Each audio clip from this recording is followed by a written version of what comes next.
So we'll kick things off with season one of Moon Knight, right? Ricardo and I, we talked about the series premiere already. Thoroughly enjoyed it. In particular, it was introducing us to a character that we literally knew little to nothing about, right? So it was just how it was able to do so whilst giving us a really compelling main character, right? And then, well, of course, played by Oscar Isaac, right? And then how they touched very well, and they kept doing it. Actually, I'll bring this up in my review. Sorry, of mental illness, right? Because we talking about dual personalities here, right? In the case of Oscar Isaac's character, we have Mark Spector and we have Stephen Grant, right? Both of whom become Moon Knight, or I would say Mr. Knight, right? However you want to see them, right? Because yeah, even Mark and Stephen's versions of Moon Knight are different, right? Relatively different, right? But if you don't mind, Daniel, if you just give us like just a brief run through as to what this first season was about. Okay, well, Moon Knight, we follow a man called Mark Spector who suffers from the DID, dissociative identity disorder, and who is also possessed by the Egyptian god Khonshu. And shenanigans ensue. He's sent on a Indiana Jones-style adventure to stop this man called Arthur Harrow, played by Ethan Hawke, and from releasing another Egyptian god called Ammit. And he must stop him before they can execute their evil plan. And that's how it goes.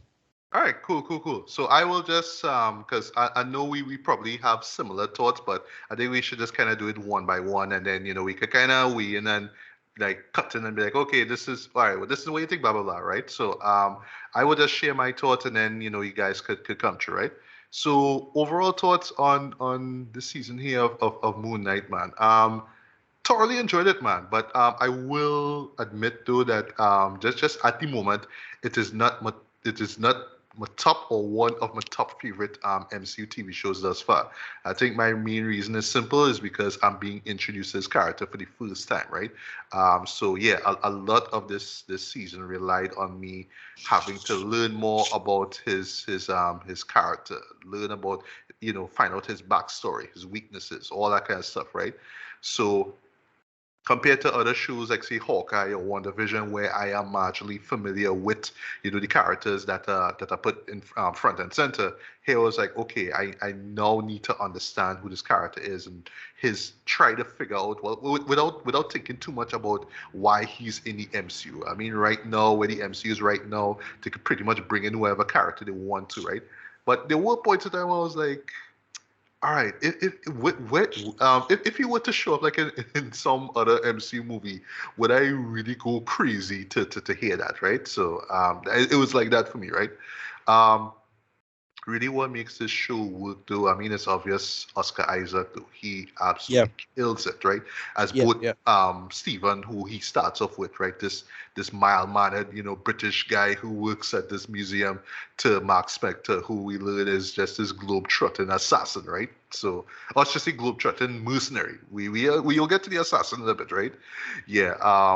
It was like he just killed it, dude. He just nailed that whole dual identity vibe down to a T, right?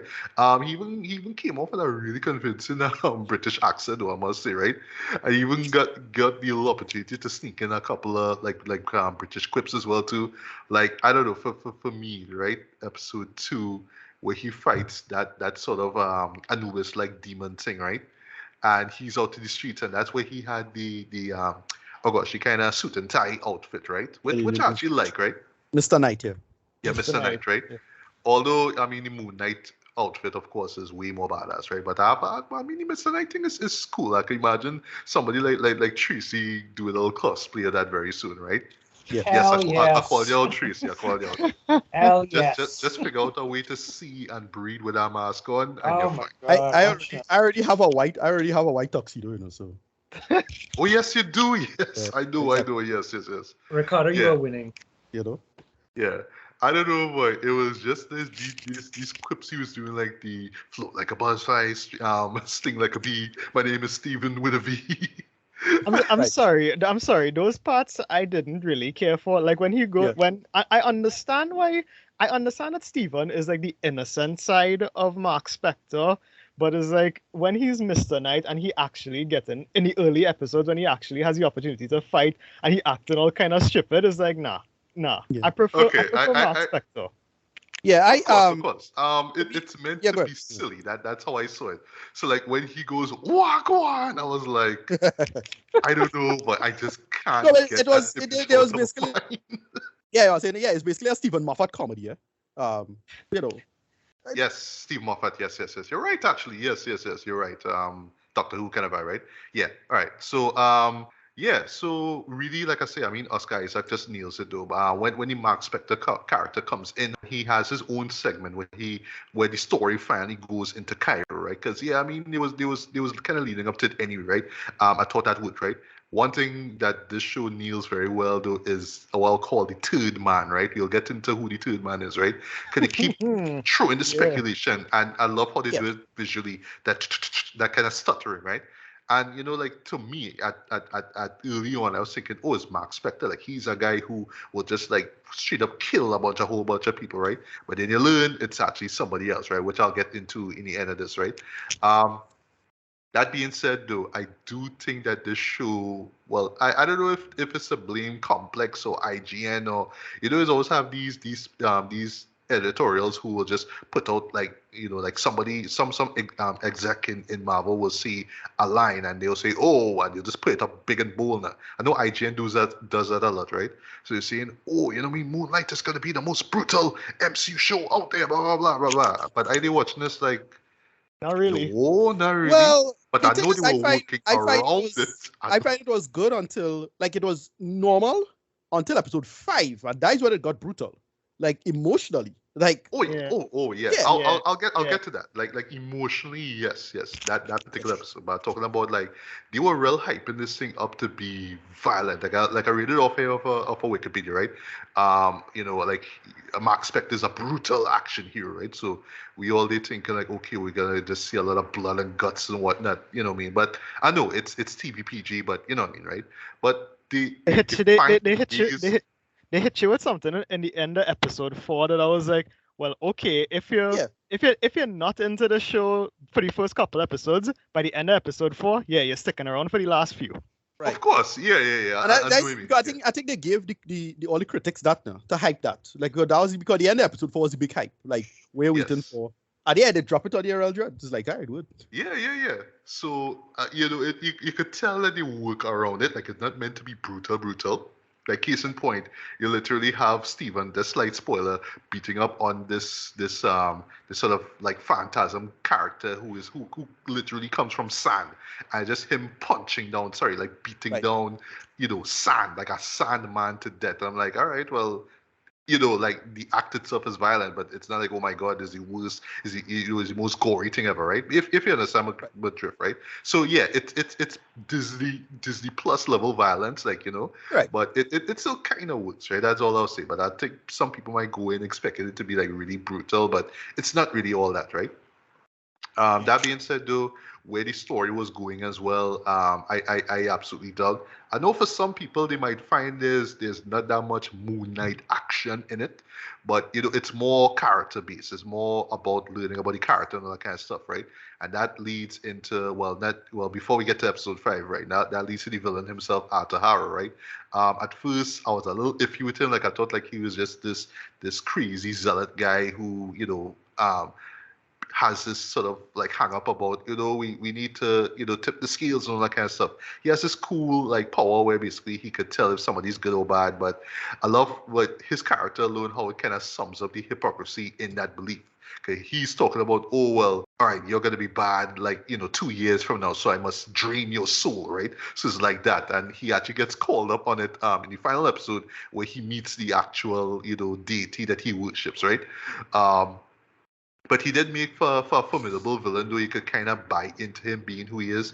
And the funny thing is, like, while you're watching him, the way how he talks to Steven and to extend Mark, right, is very Doctor-like. And that what leads into episode 5 now. Or I should say episode 4, the end of episode 4 now, where the show literally just pulls the rug from right underneath your feet, because it takes you literally into an asylum, dread. And I won't lie, like for everybody else, we all like, all right, Yeah, so everything we saw prior to this, was this real?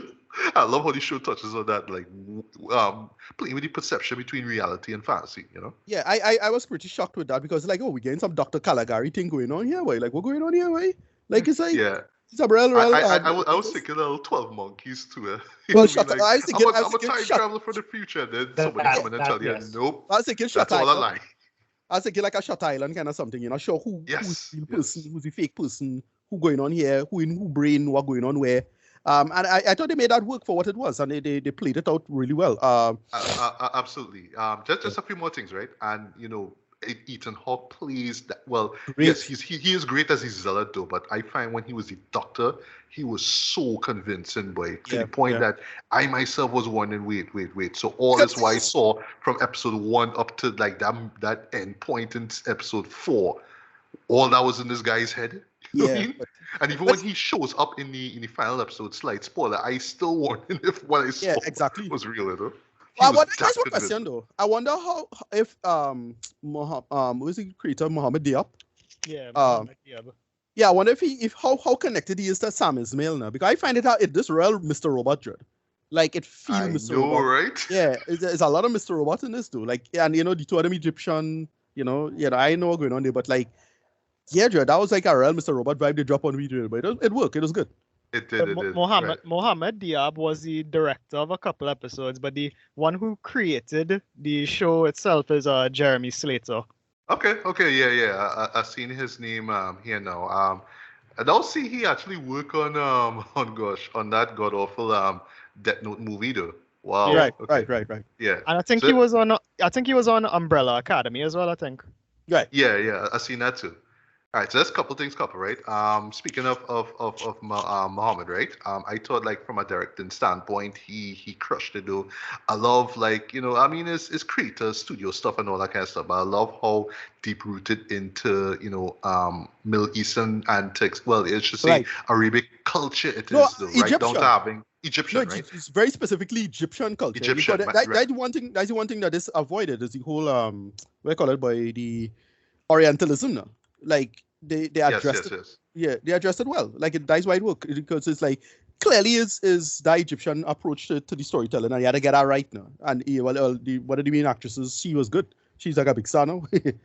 Yeah, that would be me Calamowi, right? Yeah. She was great actually as the love interest to Mark, right? At first I was a little iffy on the acting, but you know she eventually grew on me, right? Yeah. And then what they did with her in the final episode, basically with her becoming a superhero of her own, I thought that was great. Well, I guess we can mention this later on, but I know they pulled some Wonder Woman 1984 vibes. Like they look at the costume like, all right, we want to do something like that. You don't think that confused me? You don't think that confused me? But anyway, she was giving me a very what do you call it? This girl from the Mummy now, Rachel Weisz now. Oh yeah, right. With the curly hair, I know. But right? I really thought she was gonna get hippo powers. You know, she's gonna become a hippo. Like But, yes. But she's a bird on the hippo. I know. Speaking of which, though, I don't know about you guys, but you know, as far as these gods go, right? Because we have we have various characters or whatnot, right? But for me, though, my favorite is Tauret, boy. I don't know why. I think it's just the idea of a hippo, right? Right. Who is just in Egyptian garb and talking. The main antagonist was great. She was great. Ahmet. When she was yes. Yeah, she felt dangerous. They actually get the size right, like they got huge, and you're really like they actually pull off a walking alligator, talking alligator. It didn't look too goofy. Like it was crocodile to be precise, right? Right, crocodile, right? Yeah. And he actually got this Jordanian actress to voice her. Like I'm glad it wasn't a Caucasian woman to voice her, right? Yeah. But as far as the Torah character goes, I thought that was hilarious. But what I like about with this show here too, right? I see with the character of Khonshu, who is voiced by F. Murray Abraham, right? Is that again how the show plays fantasy reality, right? Is it just because it's an Egyptian deity doesn't mean that they have to talk or they have to sound like they're from Egypt, right? Case in point, Khonshu sounds British. Tauret sounds blatantly British as well too. Yeah, So yeah. like for me, I was just kind of wondering, like, It's a this? Stephen Moffat comedy. That's what's going on here. I guess. It's a Stephen Moffat comedy. But it's the That's point what's that you're kind of wondering if it's their perception of how Right. those deities would talk, right? Exactly. I didn't find out. No, Right. the one thing about it is that this is what the third or fourth pantheon that we see in the MCU now, right? So like they made reference to Bass from Black Panther and basically all the other African lives, yeah. Exactly. So I was like, the ancestral plane and so. The ancestral plane, yeah, exactly. Yes. So I'm like, all right, what are they going to like if that gonna be the big like conceit and lead up to everything else instead of like we get multiple stuff, but I feel like that might be the big thing too, going forward. Yeah, go ahead. Yeah. Right. So a couple more things. I know I said that before, but a couple more things for real this time, right? So episode 5, in my opinion, is the best in my opinion, though, because it just explores that dynamic between Mark and Steven, though. It is so it's just gut punches, right? And because it just goes like deep, like in an emotional level, though. It is distressing, though, I must say, but I have to applaud, Marvel Studios for being that brave and saying, yes, this is a story we had to tell. It's not gonna be easy to watch, though. Like let's see, there's some kind of disturbing shit like that, right? But it is so emotionally like it just hits you just so much though, gut punches from an emotional standpoint, boy. It's kind of rough though, and I really did feel sorry for the main characters. That's all I'll say, right? Even the song that plays in the end though was really sad. And one thing I have to give the show credit for though, I mean the score I thought was fantastic though. The team song for this was excellent, right? But I love it reminded me of like what was done for this movie. If you remember this by now, Slumdog Millionaire, where it's like, oh, it's authentic to our culture, but we're gonna make it modern, right? We're gonna have like hip hop, right? But we're gonna have some Egyptian, vocals sit as well too, or we're gonna have house music. Sorry, we're gonna have like electronic or techno music or whatever, right? But it feels contemporary, but yeah, it is Egyptian music that you're hearing there. And that particular song that plays in the end of episode 5, yeah, that one got to murder. I won't lie. And the finale, worked, right? Didn't blow my way. It didn't blow my way, but it worked, right?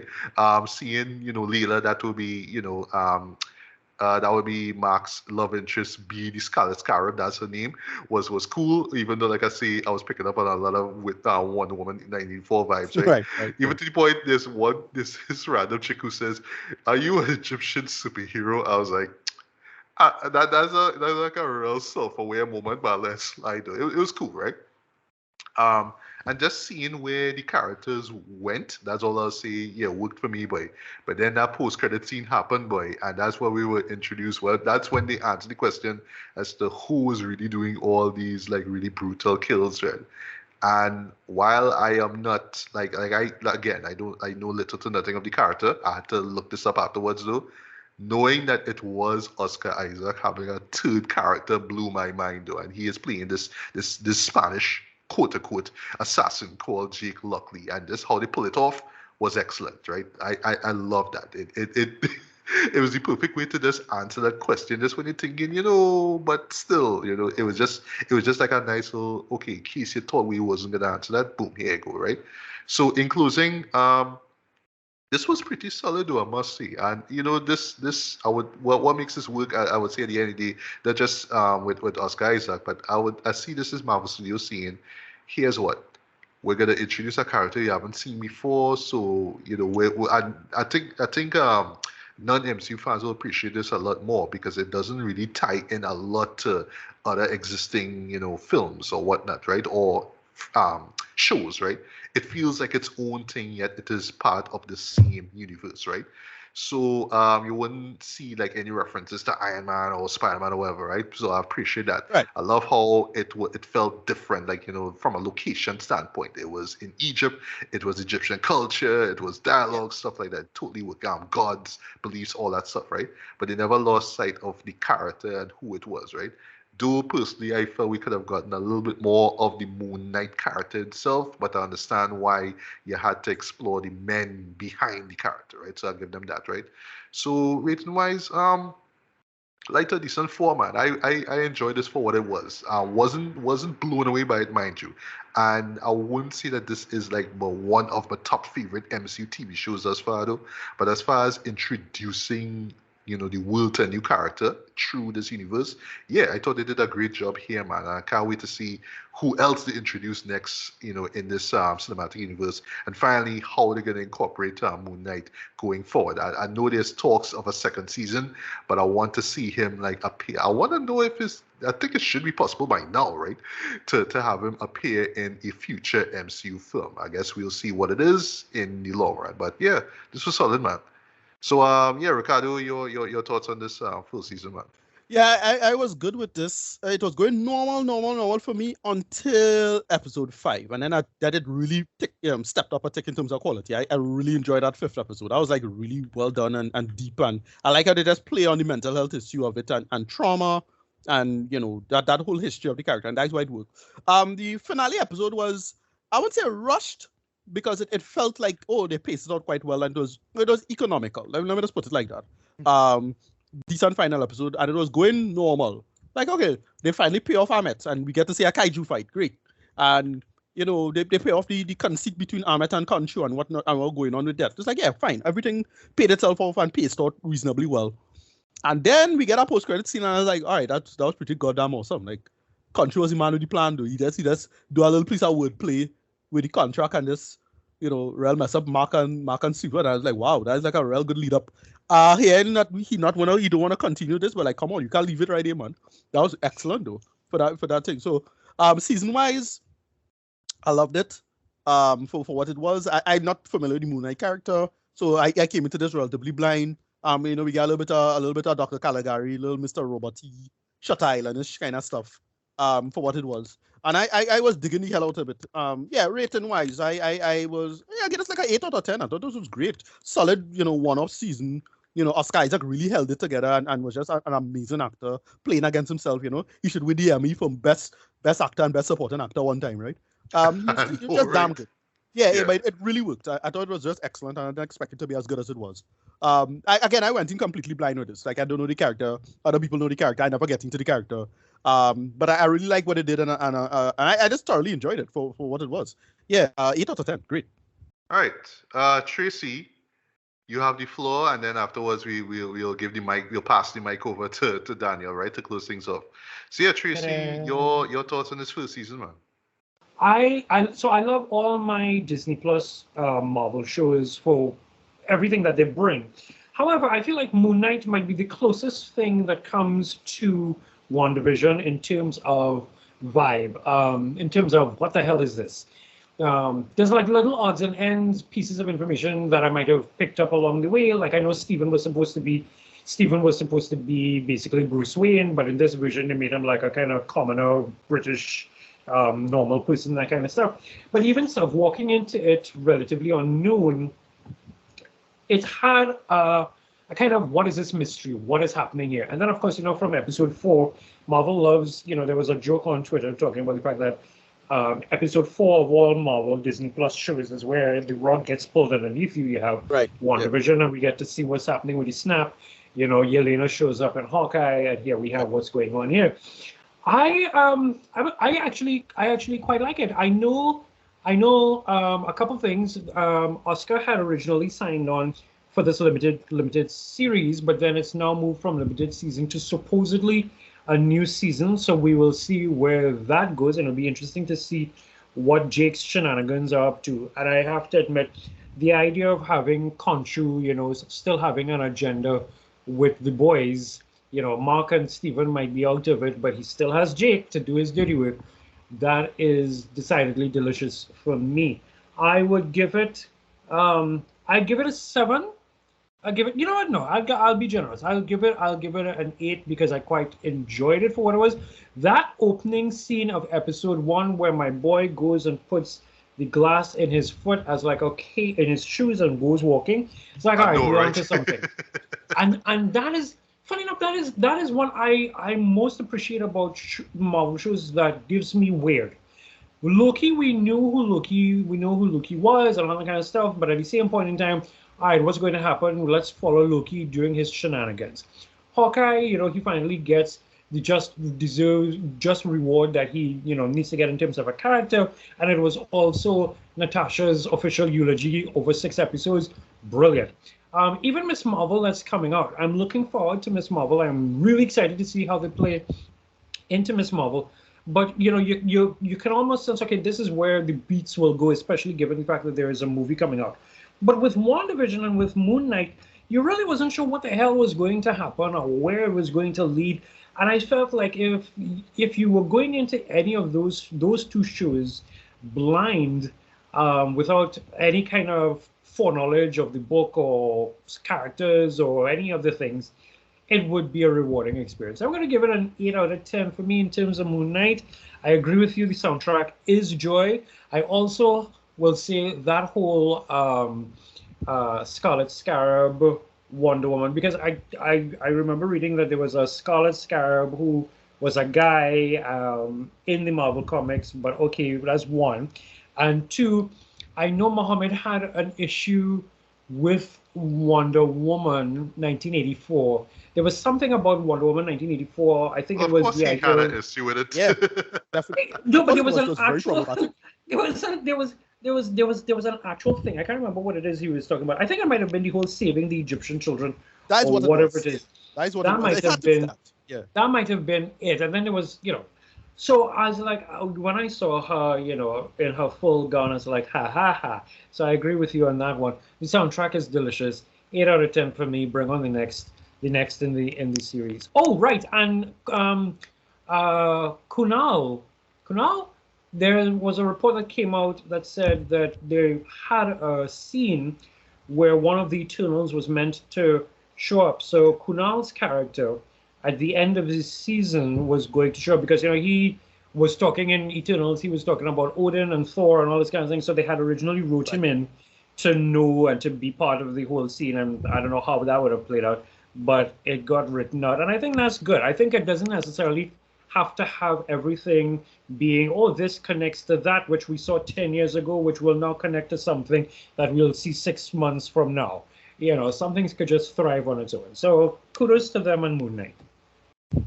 All right, and last but not least, Daniel, your thoughts and rating on first season of Moon Knight. Okay, I thought it was okay. First, I want to touch on the CGI. The CGI in the early episodes was a little bit wonky, especially in the first episode when the demon jackal started to come out, and especially the way they shot it, like they clearly had to mask the fact that it was like really wonky CGI because it was in the shadows, and the camera was kind of was going away from the creature and all that stuff. So it's a Marvel Studios thing. Yeah. The CGI in the early episodes was a bit wonky, but it really improved in the final episode, especially with Amit. The CGI for Amit was really, really good. Yeah. Overall, I liked it. Oscar Isaac, big props for acting. I really loved Oscar. I mean, Oscar Isaac is a brilliant, brilliant actor. So it's like I never expected anything less from him. Yeah. The dissociative identity disorder stuff, damn good. Makes a good, compelling case for a season 2, which I hope they greenlight. I personally haven't heard anything, but I hope they greenlight a season 2. And Mark and Steven versus Jake, I would like to see that. The final episode really begs the question, and I'll repeat that line from The Matrix: what is real? How do you define real? If you're talking about what you can smell and taste and see, then real is simply electrical signals interpreted by your brain. I honestly don't think that Mark and Steven are actually back to normal. I think that they're in some compartment in their brain that Khonshu has locked them in. So yeah, and he letting Jake run around like a crazed vigilante. Yeah. Yeah. Overall, I liked Ethan Hawke as well. Overall, I must give this show a 7. I like the music as well. I like the infusion of the Egyptian stuff and the hip hop trap beats. Yeah, loved it. Overall, I was with it. I was with it up until the ending of episode 4, and then I was like, okay, I'm hooked. I want to see where this goes. And overall, I have to say I enjoyed it for the most part. I will give it a decent 7 out of 10. It's okay. A decent, I liked it. Yeah, one thing I liked about the show is that they dealt with mental health in a respective way, because that's one thing that kind of hard to do. Usually it's a dumb gimmick in comics. Batman in particular, oh gosh, they always keep fucking that up, right? So, like, I like that they handle that. Like, they handle mental health and how to deal with mental health. And we could debate if even just bringing it in at all is respectful of the people suffering. But yeah, that is what I like about this show. Last point of that, yeah. All right, nice.